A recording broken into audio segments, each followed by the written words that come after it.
Boa noite, professor Vitor, tudo bem? Oi, Sabrina, tudo bem? Como é que você está? Tudo bem, graças a Deus. Então, acho que o pessoal está entrando, a gente pode começar, né? Vou começando devagarinho, fazer só uma breve apresentação do professor Vitor. É difícil fazer uma breve apresentação, mas eu tentei enxugar aqui um pouquinho, né? Então, a gente inicia a nossa quarta live, né, do nosso projeto, Farmácia UF Online, divulgando ciência. E hoje a gente vai conversar com o professor Dr. Vitor Francisco Ferreira. O professor Vitor tem um vasto currículo, então de forma bem resumida, né, atualmente, o professor Vitor, ele é professor titular da Faculdade de Farmácia. Ele é pesquisador 1A do CNPq, cientista do nosso estado, pela FAPERJ, membro titular da Academia Brasileira de Ciências e também atualmente está como assessor da presidência da FAPERJ, né?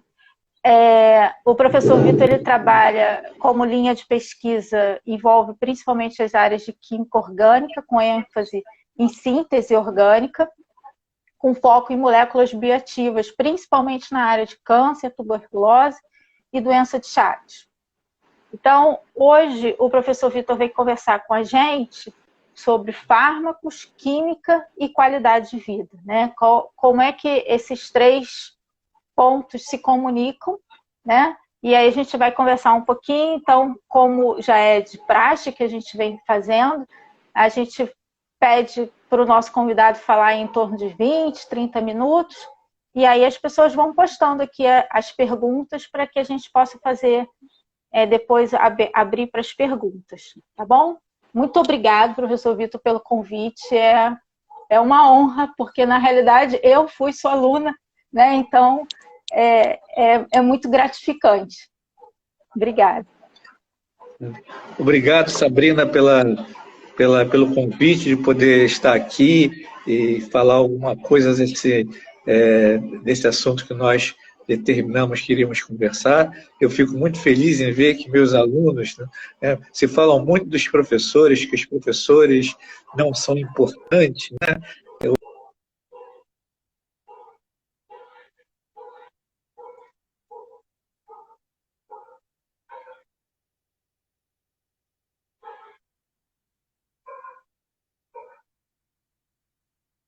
Seguir toda a sequência da vida acadêmica, ou empresarial, ou industrial. Isso é muito gratificante. Eu agradeço à Faculdade de Farmácia essa grande oportunidade. Agradeço a Natália Lourenço, que foi a pessoa que me ensinou a fazer uma live. Essa é a minha primeira live na minha vida. Então, hoje eu estava brincando, se alguém faz uma live, é porque está vivo. Então, eu fico feliz em poder fazer uma live. Eu escolhi esse tema, farmácia, química e qualidade de vida, porque é um tema bastante interessante e ele é um tema que muitas pessoas não apreciam com exatidão o que significa a relação entre a farmácia, a química e a qualidade de vida, né? São três temas diferentes, né? São três assuntos: farmácia, química e qualidade de vida. Esse conjunto farmácia e química estão intimamente ligados com a questão da saúde. Hoje, nós temos uma melhor qualidade de vida, com certeza, não somente por causa da química e da farmácia, mas com certeza a química e a farmácia foram responsáveis por proporcionar essa melhor qualidade de vida. Eu vou tentar falar um pouco sobre como a farmácia e a química estão presentes na vida do homem, na humanidade de uma forma geral, né?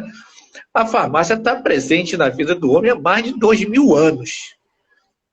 A química é mais recente, ela é bem mais recente, e normalmente a química nasceu com ciência, A partir de 1600, por aí assim, que ela começou a aparecer como ciência, quando apareceram os alquimistas e depois os primeiros cientistas que começaram a investigar as substâncias químicas, as reações químicas, descobrir moléculas.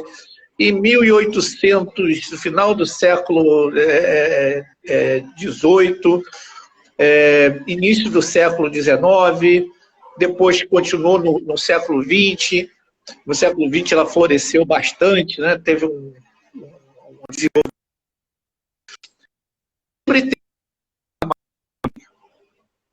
Seja como, por exemplo, na época que nós tínhamos a química de produtos naturais, né, que não era chamada de química de produtos naturais, mas as ervas medicinais que tratavam as pessoas. Hoje ainda existe essa área, tanto na farmácia como na química, que buscam nas plantas e nos micro-organismos novas moléculas que possam ter atividade biológica. A farmácia esteve muito ligada à medicina, né? Ela, até 1240, ela esteve ligada à medicina, depois ela separou como uma ciência independente, né? A química ficou atrelada à farmácia até 1600, 1700, e ficou atrelada à medicina, né? Então, os farmacêuticos e os médicos eram pessoas extremamente importantes nessa época. Bom, daí para frente, a coisa não é que a química se separou da farmácia, muito pelo contrário. A farmácia deu origem aos institutos de química. Então, por exemplo, nós olhamos aqui, vamos olhar a nossa Universidade Federal Fluminense. Enquanto a Faculdade de Farmácia tem 110 anos, a química não chega a 60. Quer dizer, e a química nasceu da Faculdade de Farmácia. Foi a Faculdade de Farmácia que criou o Departamento de Química, que posteriormente se transformou em Instituto de Química. Isso não foi só na Universidade Federal Fluminense, mas isso também foi em praticamente todas as universidades em que isso aconteceu, foram sendo criadas áreas. Hoje, por uma razão bastante estranha, né, quando você olha as grandes áreas da ciência, do CNPq, que são 8 grandes áreas, a farmácia está na área da saúde. E a química está na área das ciências exatas, né? A química transita entre a área da saúde e a área das ciências exatas, mas não sabia onde colocar ela, colocaram nas ciências exatas, mas ela poderia estar tranquilamente dentro da área da saúde. Bom, uma sociedade saudável, justa e com qualidade de vida, ela deve estar baseada em 3 pilares. E esses pilares precisam estar conectados entre si. E eles precisam ter um equilíbrio, esses pilares. Eu vou aqui olhar, na minha colinha, os pilares que eu considerei que são pilares importantes para que a gente tenha uma qualidade de vida. Eu falei um pouquinho da farmácia, eu falei um pouquinho da química e queria falar um pouquinho da qualidade de vida. Então, uma qualidade de vida tem várias definições, é um conceito muito complexo. A Organização Mundial da Saúde tem uma definição específica para o que é qualidade de vida, mas eu acho que para você ter qualidade de vida, um pilar tem que ser sustentabilidade, meio ambiente, produção e integração. O outro pilar precisa ser tecnologia, acessibilidade, emprego e diversidade. E o outro pilar precisa ser educação, saúde e justiça social. Não é possível você imaginar uma sociedade avançada com boa qualidade de vida se, por exemplo, você não tiver educação, saúde e justiça social. Por acaso, no momento, nós não temos ministro da saúde nem ministro da educação. Então, esse pilar parece estar meio desequilibrado, né, ao lado dos outros pilares que nós queremos. Sem contar que o nosso meio ambiente também sofre agressões o tempo todo. Bom, então, esse para mim é o que eu acho que são os pilares da qualidade de vida. A farmácia tem muita coisa dentro da área de saúde e que promove a qualidade de vida, né? A química também tem muita coisa, na área da saúde que promove a qualidade de vida. Uma pequena interseção entre a química e a farmácia, uma pequena interseção, porque é muito maior do que isso, são os fármacos. Os fármacos são uma pequena interseção. São moléculas que foram descobertas na natureza ou que foram produzidas sinteticamente e que foram testadas, avaliadas clinicamente e entraram no mercado farmacêutico. Tá? Então, essa pequena interseção é uma interseção extremamente importante, porque são os fármacos que nós utilizamos na base do dia a dia. Nós vemos aí agora, nessa pandemia, né, da Covid-19, a corrida que está em se descobrir uma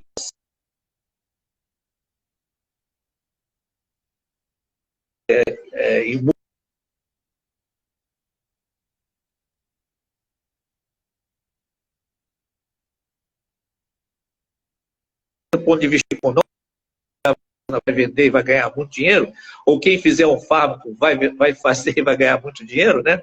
E quem não fizer isso, quem não estiver trabalhando nisso, quem não tiver um sistema de ciência, tecnologia e inovação avançado, vai ficar fadado a comprar as coisas que são vendidas por essas empresas. E tem muitas empresas interessadas nesse assunto, não tenha dúvida nenhuma.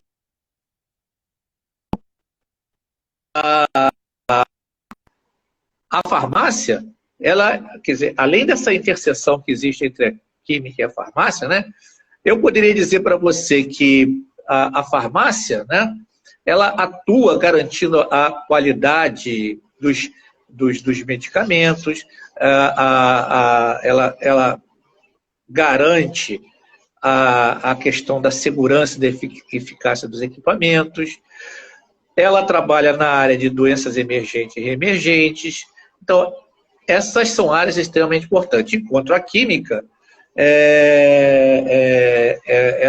ela trabalha com um viés de preparar as substâncias que vão ser utilizadas pelos farmacêuticos para poderem fazer todo o estudo farmacológico, todo o estudo de segurança e eficácia, todo o estudo de formulação, né? Os medicamentos que vão para a farmácia têm que passar pelos farmacêuticos. Os químicos trabalham na descoberta das moléculas, nas síntese das moléculas, utilizando seus métodos analíticos, seus métodos sintéticos, e depois os farmacêuticos trabalham fazendo toda essa tarefa, que é uma tarefa muito complexa, né? E o químico trabalha não só com fazer fármacos, mas o químico também trabalha com fazer outros tipos de moléculas. Então, vou dizer aí um exemplo, polímeros. Todos os polímeros que nós temos, não significa dizer que não existam polímeros na área farmacêutica. Existe um monte de polímeros na área farmacêutica, como polipirrolidona, polietileno glicol, polietileno glicol, PEG, né? Tem vários tipos de PEG, tem PEGs que são perigosos, tem PEGs que são utilizados, né, os complexos de inclusão, que são muito utilizados. Então, a farmácia trabalha com o viés de fazer aquelas moléculas se transformarem. Isso olhando só a parte de fármaco, né? Porque tem muito mais coisa que os farmacêuticos fazem. Mas somente olhando, desculpe, só para fazer um parênteses, sem contar toda a outra tarefa que os farmacêuticos fazem nos hospitais, nas farmácias, né? Toda essa tarefa cabe ao químico. E tem uma parte também que os farmacêuticos são responsáveis, que é a parte de nutrição, né? Garantia da qualidade dos produtos veterinários, dos produtos veterinários que vão entrar na área veterinária, toda a toxicologia, toda a farmacologia. A farmácia tem uma área de atuação bastante grande. A química trabalha em muitas áreas, tintas, coisas boas e coisas ruins. Tintas, explosivos, pesticidas, né? E aí depois a química fica com a culpa de fazer as coisas ruins, né? Quer dizer, os farmacêuticos fazem as coisas para salvar e os químicos ficam para a parte ruim de fazer coisas ruins, né? Porque todo mundo que acha que tem uma química ruim, né? Quando diz assim, eu tenho uma química ruim com os animais, eu não gosto dos animais, então, em vez de falar, eu tenho uma química ruim com os animais. Ou então pode dizer assim, olha, eu tenho uma química boa com você, né? Eu amo você e tal, e tem uma substância que é a substância que é aquela substância que é responsável pelo sentimento de amor, né? Bom, falando nisso, eu queria ressaltar o seguinte, todos os processos bioquímicos da vida são controlados e são mediados por substâncias químicas, né? Todos eles. Então, quando você olha assim, por exemplo, eu tomei um susto, foi a adrenalina, né? Que entrou, foi produzida aquela substância ela desencadeou um processo bioquímico, né? Eu vou dormir, tem uma substância capaz, né, de começar a te preparar para dormir.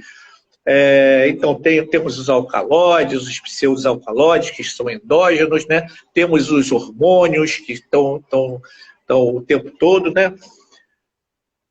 Então, o grande desafio da sociedade brasileira, não mundial, é unir a química, a farmácia, a engenharia química, porque não podemos esquecer que quem produz os medicamentos nas farmoquímicas, por isso são chamados farmoquímicas, são os engenheiros químicos. Eles é que fazem design de reatores, dimensionamento, scale-up, toda essa parte é feita pelos engenheiros químicos.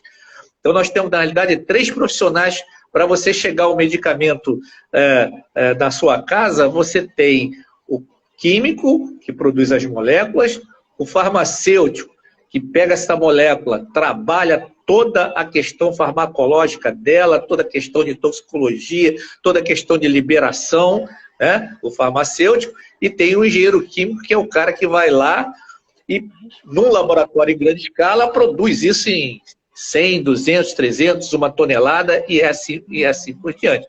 Então, o engenheiro químico tem um papel importantíssimo nessa cadeia da saúde de fármacos. Não é um papel muito simples, tá? Então, a química, muitas vezes você não consegue ver aonde que está a química, né? Com palavras diferentes. Por exemplo, nanomedicina, nanomateriais, nanotecnologia, biologia molecular, energias alternativas, biocombustíveis, os fármacos, você sabe que está lá, né? Ciências dos materiais, biomassas, biotecnologia, petróleo, polímeros, metalurgia, alimentos, nanotoxicologia. Então, tudo isso tem química. Tudo isso é química. Eu costumo usar um iceberg em que 10% aparece, que você sabe que é química, química orgânica, química inorgânica, bioquímica, química analítica, fisicoquímica, tudo isso é o que aparece. E o que está submerso é 90% que aparece com outros nomes. Muitos prêmios Nobel foram concedidos a pessoas que trabalhavam em áreas correlatas da química, mas que não eram as áreas clássicas da química, né? Não eram os químicos tradicionais. Tá? Então, esse é um ponto importante. Tá? Outro ponto que eu queria levantar para a gente discutir é o tripé ciência, tecnologia e inovação. Tá? Ciência, tecnologia e inovação é um jargão muito utilizado por muitas pessoas, cientistas, políticos, né? Todo mundo fala nisso. Mas ninguém fala quais são as competências de ciência, tecnologia e inovação. Quem faz o que em ciência, tecnologia e inovação? Então, a competência 1 são entidades que desenvolvem ciência, tecnologia e inovação. Quem são essas entidades? As instituições, aqui no Brasil, são as instituições de ensino superior. Mais de 90% da pesquisa é feita nas universidades e nas universidades públicas. Instituto de pesquisa. Nós temos aí o INPA, nós temos o INT. Oi? A Fiocruz. A Fiocruz. Fiocruz é um excelente exemplo. É um excelente exemplo. Fiocruz é uma instituição maravilhosa, uma instituição que realmente eu fico orgulhoso de saber que nós temos uma instituição do nível da Fiocruz no Brasil. Essa é a competência 1, gerar o conhecimento científico. A competência 2 seriam as empresas que têm parque industrial que pode desenvolver novas tecnologias e inovação. Então, são as empresas. Né? Nos Estados Unidos isso funciona muito bem, as universidades geram conhecimento, isso as empresas captam esse conhecimento e transformam esse conhecimento em produtos para a sociedade. Tá? A competência 3, que eu considero, são os diversos setores do governo municipal, estadual e federal com poder de compra. Quem pode comprar? Qual é o maior comprador de medicamento do mundo? É o SUS, é o Ministério da Saúde. Ele tem um poder de compra, ele pode determinar o que compra. Tá? Então, isso é fundamental. E a quarta competência, para mim, são as agências e os bancos de fomento. São a agência CNPq, CAPES, FINEP, FAPERJ, Banco de Desenvolvimento, BNDES. Esse é o quarto área de competência. Essas áreas de competência, se estiverem funcionando perfeitamente bem, o país vai ter um sistema de ciência e tecnologia forte. Se essas áreas não estiverem funcionando muito bem, o sistema vai ser um sistema fraco. Né? Vai ser um sistema fraco. O que nós estamos vendo hoje é que nossas instituições cada vez mais estão com dificuldade de conseguir financiamento. Né? E aí você começa lá no primeiro ponto, na primeira competência, as instituições de ensino. Se essas instituições de ensino e os institutos de pesquisa não recebem recursos, elas não geram conhecimento científico. E se não geram conhecimento científico, elas não conseguem chegar na competência 2. E aí, não adianta o poder de compra do Estado, porque não existe o item 1 e o item 2. Porque o item 4 não funciona. Então, esse para mim é uma coisa importantíssima. E uma coisa que eu li recentemente, e vou falar para vocês aqui: estados industrializados desfrutam de melhor atendimento médico, correm menor risco de morte por homicídio e têm expectativa de vida maior. Então, tudo isso está relacionado com aquele item que eu falei, com aquelas 4 competências que eu falei anteriormente. Né? Eu quero dar apenas 2 exemplos, de empreendimentos de cientistas que chegaram ao mercado e salvaram milhões de vidas. Um exemplo, a penicilina. Antes da penicilina, as pessoas morriam de infecções por um corte simples no braço, na perna, no pé, morriam dessa maneira. Então, quando você computa a expectativa de vida, essas pessoas morriam assim. Na Segunda Guerra Mundial, morreram mais pessoas infectadas do que pessoas que receberam tiro mortal ou qualquer coisa mortal. A infecção matou muita gente. E aí eu recomendo a vocês que leiam um livro que é muito bom, do Diamond Jarrett, que fala sobre armas, germes e aço. E ele faz uma digressão bastante interessante, mostrando que a guerra homem versus micro-organismo, no momento, nós estamos perdendo. Nós estamos perdendo a guerra homem versus micro-organismo. E aí, micro-organismos, eu coloco aí, incluo vírus, que não é um micro-organismo vivo, mas é uma partícula viral, e bactérias, e fungos. Infecções fúngicas são terrivelmente ruins de curar. Né? Então, nós estamos perdendo. Você vê, por exemplo, a pandemia da peste negra, a pandemia da gripe espanhola, que matou 50, alguns dizem 50 milhões, outros dizem 50 a 100 milhões de pessoas. Nós aqui no Brasil, o Covid matou já mais de 50 mil. Então, nós estamos perdendo a guerra contra os micro-organismos. Então, a penicilina salvou milhões de pessoas. Depois, a penicilina perdeu um pouco do seu efeito por causa da resistência dos micro-organismos. Mas a pesquisa fez com que a estrutura da penicilina fosse modificada e fossem criadas novas famílias de antibióticos que salvaram mais alguns milhões de pessoas e continuam salvando milhões de pessoas. Né? Então, isso é uma coisa. A outra molécula que eu queria chamar a atenção é uma molécula bastante... a vida dela está bastante conturbada no momento, que é a cloroquina. Né? A cloroquina ela foi descoberta em 1938 por um cientista alemão. Esse cientista alemão, eles estavam procurando moléculas que tivessem atividade contra o plasmódio falciparum, que é o agente etiológico causador da malária. Eles estavam procurando uma substância que fizesse isso. Né? Porque a única substância que havia ainda, e era usada, mas tinha um problema sério, era a quinina. A quinina já era conhecida dos índios desde 1600.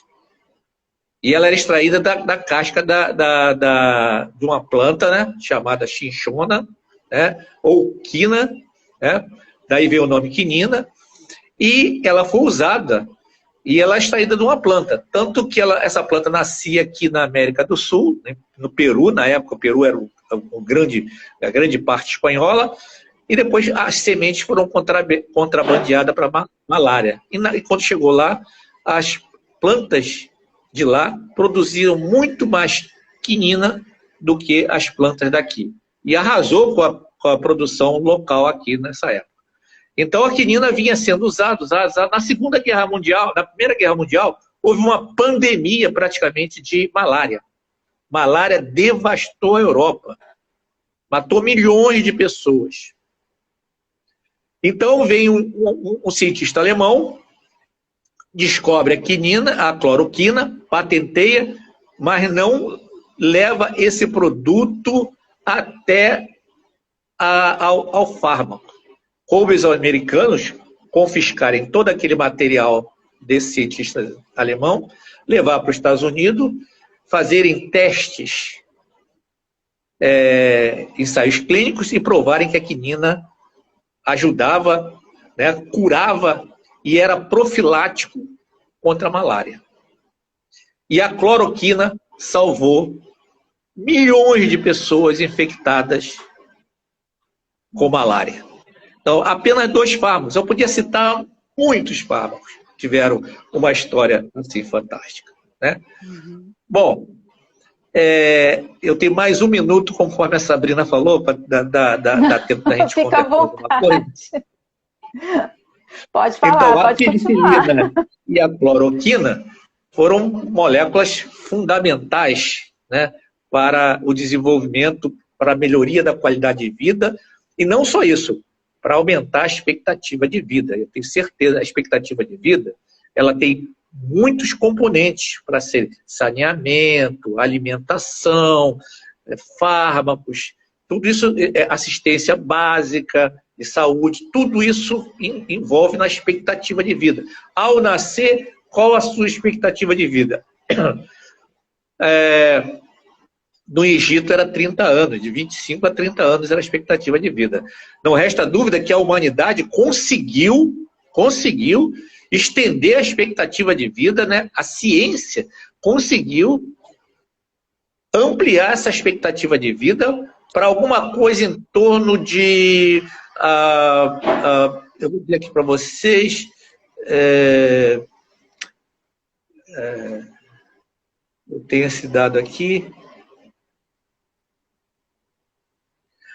Olha, no Brasil, a expectativa de vida média, média, porque não é a expectativa de vida em todos os estados é a mesma, a média é de 66 anos. Mas tem estados que esse valor é maior. Tá? Então,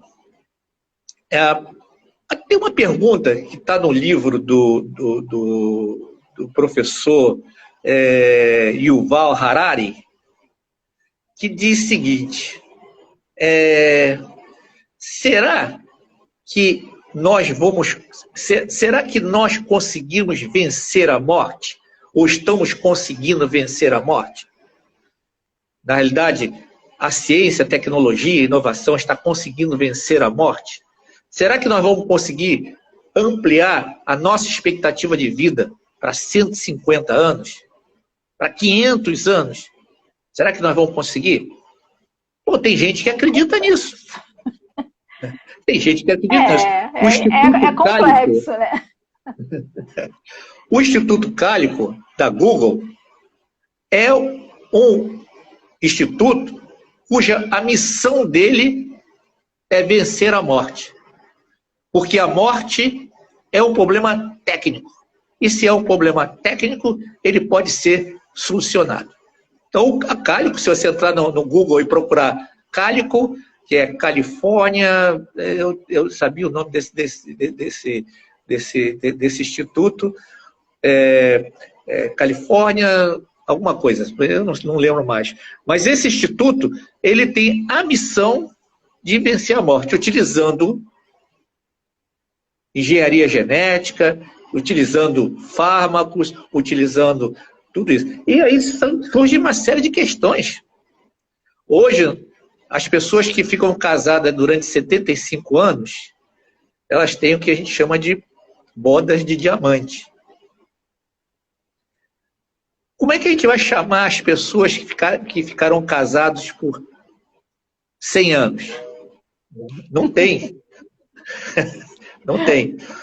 O que você acha, por exemplo, de ter um chefe com 120 anos? Você, com 20 anos, entrou numa empresa e seu chefe tem 120 anos. O que você acha disso?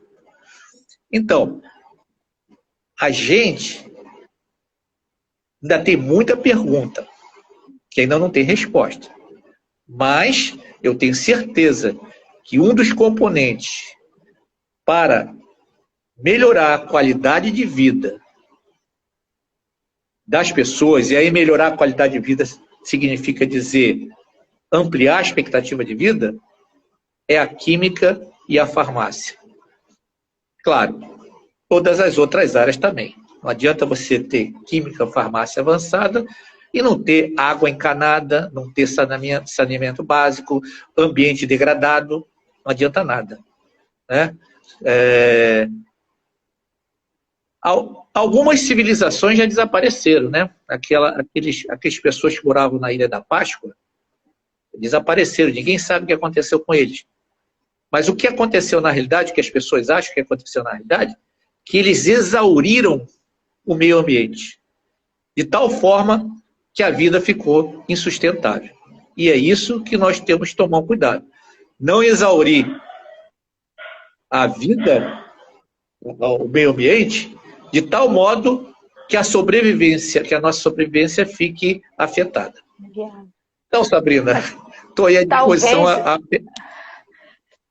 Talvez essa questão até do próprio coronavírus, né?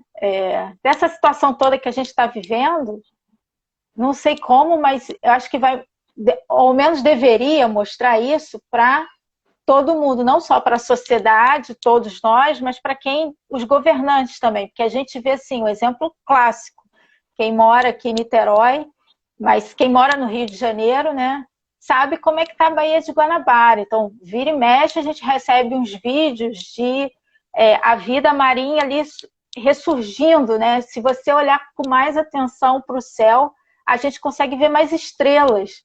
Eu acho que tudo é uma junção, né, de fatores. Então, assim, a questão do meio ambiente é algo muito forte nas nossas vidas e que, óbvio, que compromete a qualidade de vida.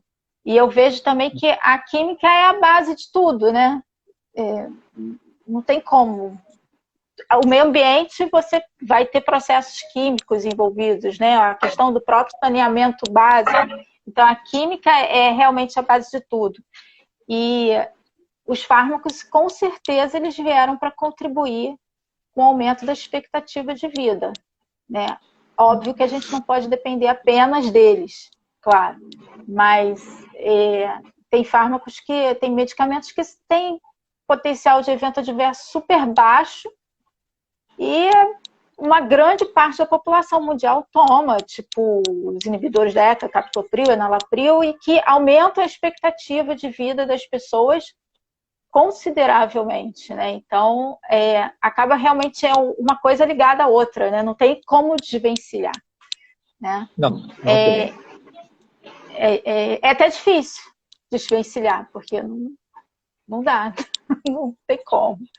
Inviável. É interessante, Sabrina, eu estava lendo no outro dia um artigo que em 1800 não havia a palavra rio morto. Rio morto, não existia um rio morto. Hoje nós temos uma quantidade enorme de rios que estão totalmente mortos, não tem mais vida no rio. Aqui no Rio de Janeiro tem vários. Sim. Né? Isso, a palavra não existia. Né? O Alasca hoje, eu estava lendo um artigo, o Alasca hoje está com uma temperatura que é alarmante. E as pessoas, ainda tem pessoas que acreditam que o aquecimento global é um plot comunista para enganar as pessoas. Isso é mentira. É surreal.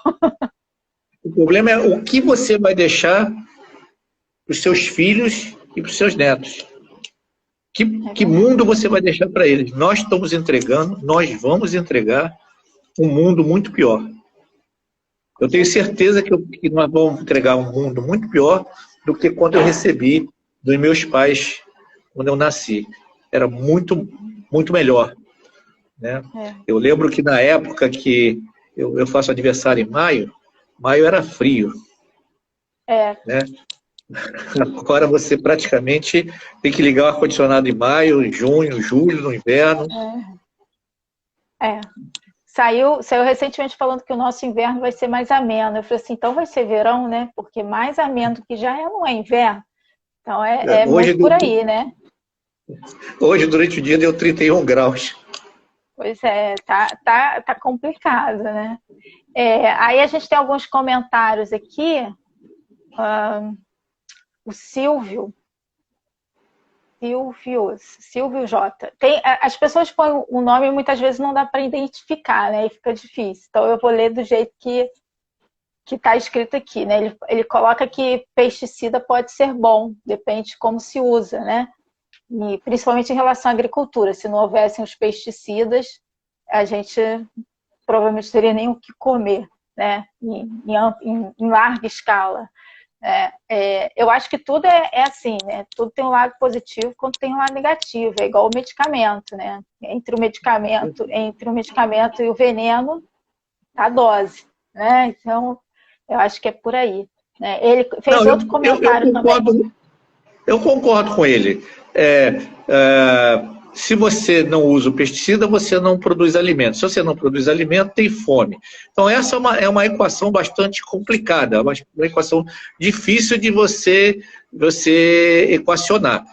Mas eu lembro de um livro que se chama Primavera Silenciosa. Tá? Esse livro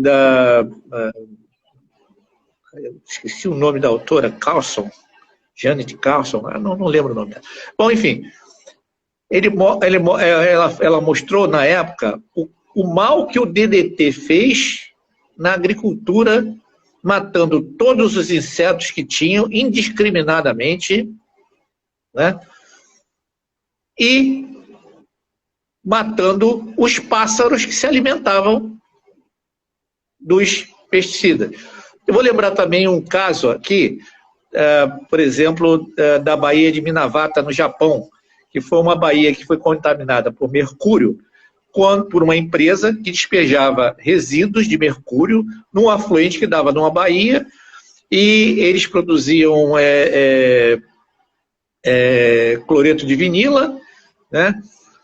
E faziam elettrólise da água e obtinham cloro, a água do mar, né? E obtinham cloro, e o cloro era usado para produzir cloreto de vinila. E o rejeito eles jogavam no rio. E o rio desagava numa baía, chamada Baía de Minavato. Os peixes se alimentavam de mercúrio, as pessoas se alimentavam do peixe, e o mundo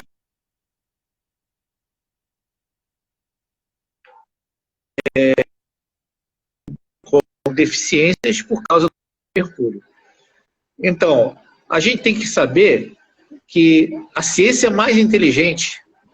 Nós temos que enganar os fungos e bactérias, não só do nosso organismo, como fungos e bactérias das plantas, sem matar tudo em volta. Sem jogar aquela quantidade. Não mata só tudo em volta, mas mata também as pessoas que aplicam aquele pesticida.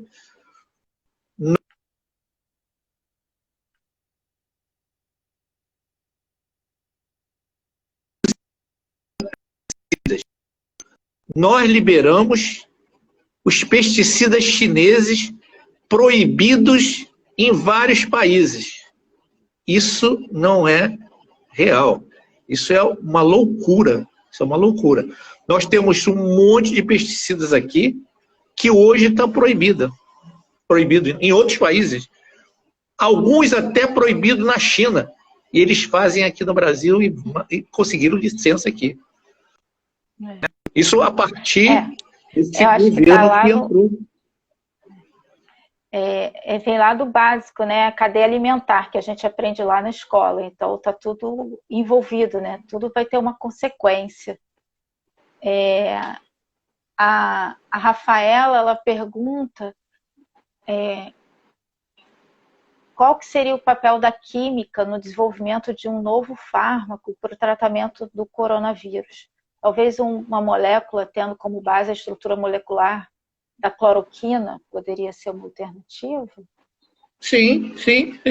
Olha, a cloroquina foi um fármaco. Ele continua sendo utilizado. Mas o Plasmodium conseguiu resistência para ele. Então, a cloroquina hoje não tem eficiência sozinha. Ela sempre é utilizada em associação com outros medicamentos. E a cloroquina foi reposicionada para algumas outras doenças, como lúpus. E tem outras também. Foi reposicionada. Mas para reposicionar, não é só falar. Tem que fazer ensaios clínicos. Duplo cego, randomizados, para poder provar que tem eficiência. E não dizer, olha, cloroquina, você agora vai curar a doença tal. Isso não funciona. Bom, mas a cloroquina, ela foi responsável por gerar uma família de novos antimaláricos. E aí eu vou lembrar, a primaquina é um deles, e tem mais 5 outros fármacos que foram gerados.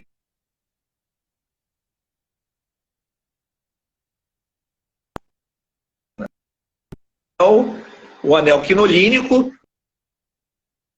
e modificando a estrutura superior da cloroquina. Eu acho perfeitamente possível isso. Acho que é possível. É uma nova doença, é um novo vírus, né? E as pessoas ainda precisam entender esses vírus, precisam entender quais são os mecanismos que estão envolvidos, quais são as proteínas que estão dentro do vírus. Nós temos aí, por exemplo, o HIV, se conhece praticamente todo o maquinário que existe dentro do vírus HIV. E nós temos um monte de compostos que são utilizados, um monte de moléculas, que são utilizados para tratar o HIV, tá? Para inibir a proliferação do HIV. É uma quantidade grande. Se eu não me engano, são 16 a 17 fármacos no mercado. Começou com o AZT. O AZT existia antes do HIV. Ele já era conhecido. O AZT já era conhecido. E não era fármaco, era uma molécula, né? Mas que estava lá na prateleira. E alguém testou e funcionou. Então, eu acho perfeitamente possível mas para isso precisa muita ciência. Você precisa isolar as proteínas. Proteína de integrase, transcriptase, né, transcriptase reversa, todo o maquinário, né, que tem lá de enzimas e proteínas que são responsáveis por fazer aquilo. Porque o vírus, ele não tem uma consciência, vamos dizer assim, ele não tem uma consciência, ele tem um mecanismo molecular e que vai se encaixando como se fosse um monte de vagões numa linha do trem, eles vão se encaixando, ele não tem uma consciência, ele não é essa a ideia, né? Mas ele tem um maquinário, o maquinário dele é para fazer isso, é para fazer integração, ancoragem na célula tal, e aí chegar lá dentro, transferir parte do seu DNA para o DNA da célula, para que a célula possa produzir novos vírus. Então, é possível inibir esse maquinário? É possível. É possível. E nós temos aí medicamentos para herpes, nós temos medicamentos para HIV, né? Nós temos até medicamento para gripe. Medicamentos, eu digo moléculas pequenas, não são vacinas. Vacina é uma outra família de coisas, que trabalha com uma outra abordagem.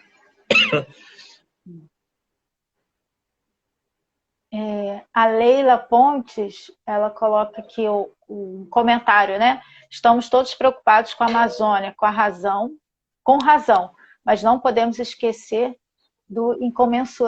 a incomensurável devastação da Mata Atlântica, que praticamente já foi, né?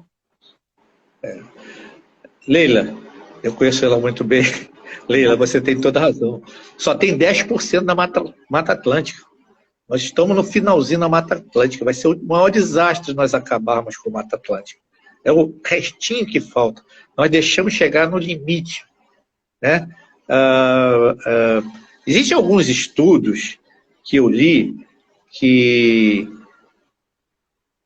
falam da Amazônia, mas dizem que se ela chegar a um determinado nível de devastação, dali para frente a coisa vai automaticamente, irreversivelmente, e aquilo vai se transformar no deserto.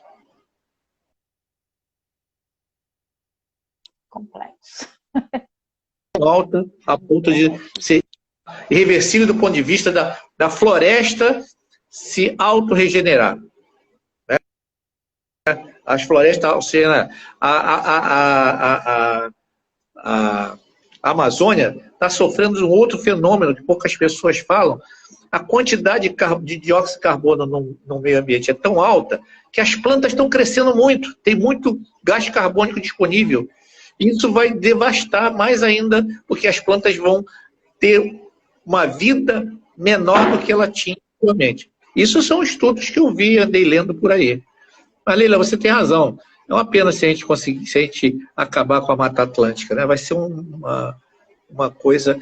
Agora, é possível reverter? É possível reverter. Mas tem um inimigo forte, que é o homem. O homem é o pior inimigo do homem. O homem não gosta de árvore. Você planta uma árvore, vem um sujeito, corta porque cai as folhas e as folhas incomodam ele. Eu, se tivesse que me definir, eu me definiria como um homem que planta árvores. Eu plantei muitas árvores. Eu fiz muitas mudas de ipê. Aliás, eu tenho mais de 20 mudas de ipê para doar. Eu dou mudas para as pessoas. Quem quiser adotar uma muda, eu tenho para doar. Eu faço mudas de pau-brasil e faço mudas de ipê. Tem vários ipês plantados em vários lugares que foi mudas que eu produzi. Na Barra da Tijuca tem vários ipês plantados. Eu tenho um amigo, o Luiz, eu dou as mudas para ele, ele arranja um lugar para plantar. Legal. Bacana, muito bacana.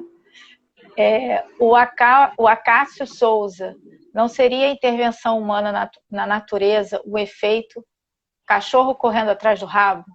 Sempre melhorando algo mais, corrigindo falhas que surgem a cada melhoria, como é o caso dos pesticidas. né? Tenta melhorar, mas aí estraga de um lado, né? E aí tenta melhorar, estraga do outro lado. Acho que foi isso que ele quis colocar. Isso é um equilíbrio, né? É um equilíbrio. Você pode realmente, a cada intervenção que você faça no meio ambiente, aquilo é um equilíbrio secular, milenar, né? Cada intervenção que você faz, você afeta o meio. E aí você tenta recuperar aquilo.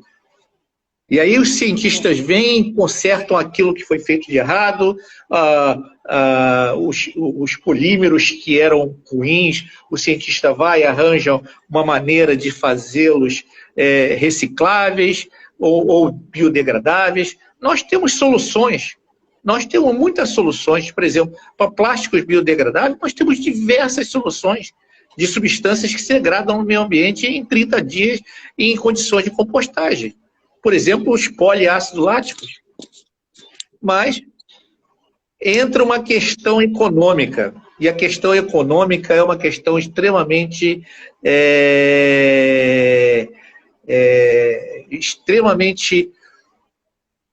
ruim, né? Porque o lucro que move os grandes empreendimentos, move os bancos, move a vida das pessoas, dos grandes empresários, é uma coisa impressionante. Eu estava lendo no outro dia que há uns 200 anos atrás não se falava em crescimento econômico. A palavra crescimento econômico não existia. Hoje, todo mundo fala no crescimento econômico. Até onde nós vamos crescer o crescimento econômico? Crescer 10%, 2%. Agora não vamos crescer nada por causa dessa pandemia. Mas todo mundo só está ligado em crescer o crescimento econômico. A economia passou a dominar a pauta, né? Eu queria falar um negocinho aqui rapidamente, que eu escrevi aqui, antes de terminar o nosso tempo aí, que é o seguinte: a farmácia e a química são duas importantíssimas áreas para a saúde. Portanto, capazes de promover a qualidade de vida e aumentar a expectativa de vida. Um mundo sem a ciência química seria um mundo sem materiais sintéticos, orgânicos e inorgânicos, e, portanto, sem telefone, computadores, materiais, cinema, jornais, cores, livros, colas, detergentes, tintas. E sem as ciências farmacêuticas, seria um mundo sem analgésico, aspirina, antibiótico, cosmético, antitumorais, contraceptivos e outros. Ou seja, se não fosse essas ciências, a vida hoje seria chata, curta e dolorida. É verdade. Acho que sintetizou bem, né, o que a gente está falando. E é tenso de pensar nisso, já ainda bem que elas existem, porque não ia ser bom, não. Não ia ser bom nem um pouco. Não, ainda bem que nós estamos nessa época, né? Em épocas, há 200 anos atrás, as coisas eram totalmente diferentes. Ela era chata, curta e dolorida. É verdade. Acho que dá para a gente fazer mais umas duas perguntinhas. O Davi, será que com o nível de devastação atual e o contato com cada vez mais novas espécies de micro-organismos, podemos estar entrando em uma nova era de novas pandemias? Isso é certo. Isso é certo. Na Amazônia, a quantidade de micro-organismos no solo é um negócio impressionante. E nós não conhecemos nem 2% desses micro-organismos. É o que falam aí. Né? O grande problema, que é o que se chama da biodiversidade, é você perder essa biodiversidade. Coisas que poderiam... Tem micro-organismos que são ruins, tem micro-organismos que são bons. Tem micro-organismos usados na indústria farmacêutica para produzir, produtos, por exemplo, vitamina B12. A vitamina B12 é produzida por um micro-organismo. Ela pega glicose ou pega sacarose e transforma isso em vitamina B12. Isso é um processo industrial. Então, toda a vitamina B12 é feita por um micro-organismo, por um fungo. É. Né? Então, não é todo micro-organismo que é ruim, tem um monte de micro-organismo. Aliás, na química da farmácia, existe a parte da farmácia de enzimologia, que estuda toda a parte de enzimas e proteínas, né? E micro-organismos, né? E que produzem, tem fármacos produzidos por micro-organismos, né? E tem fármacos, e tem micro-organismos patogênicos. Pode ser que um desses aí, um fungo, né? Bactérias, tem algumas bactérias que são extremamente perigosas, que não existe antibiótico até o momento. A KPC é uma dessas bactérias. Uhum. Eu acho que a gente pode até fazer uma associação com o nosso próprio organismo, né? A gente tem vários micro-organismos dentro do nosso corpo, né? Que eles estão lá, estão tranquilos. Eles fazem parte da flora, está todo mundo tranquilo. A partir do momento que você tem uma baixa imunológica, seja por que fator for, muitos deles se manifestam e causam doenças complicadíssimas de serem tratadas, né? Então, assim, verdade, é o equilíbrio. Verdade. Né? Se a gente for fazer uma associação, entre aspas, né? Mas não deixa de ser. Tanto que, por exemplo, paciente com HIV, muitas vezes ele tem uma das formas do início, né? Tem candidíase oral, que é uma coisa que teoricamente não vai se ter muito. O fungo está lá, ele está lá, né? Na mucosa, mas com a baixa imunidade a pessoa acaba tendo esse tipo de manifestação. Então, é o equilíbrio, né? De novo, a gente volta na questão do equilíbrio. Aí, a gente tem mais 3 minutinhos. Tem uma pergunta da Natália. Hoje, em nosso país, a ignorância está sendo um dos principais inimigos da qualidade de vida. Como a comunidade acadêmica e científica vem combatendo esse inimigo? Acho que trabalhando. Trabalhando e mostrando. Olha, naqueles tripés que eu falei, naqueles 3 tripés, um deles é educação, saúde, né, e justiça social. Né? Naquele pilar, como eu falei, 2 deles estão deficientes no Brasil, saúde e educação. Só se combate a miséria e melhorar a qualidade de vida com educação. Educação, alimento, né? Essa é a maneira de você fazer. Se você conseguir levar a educação às pessoas, você consegue levar consciência ambiental, consciência de uma série de coisas. Os governantes de plantão Professor Vitor, sempre tiveram muito medo da educação. Desculpe interromper, que faltam 17 segundos. Está dando aqui. Eu quero primeiro agradecer muito. Acho que foi super legal esse bate-papo. E agradecer imensamente pela participação.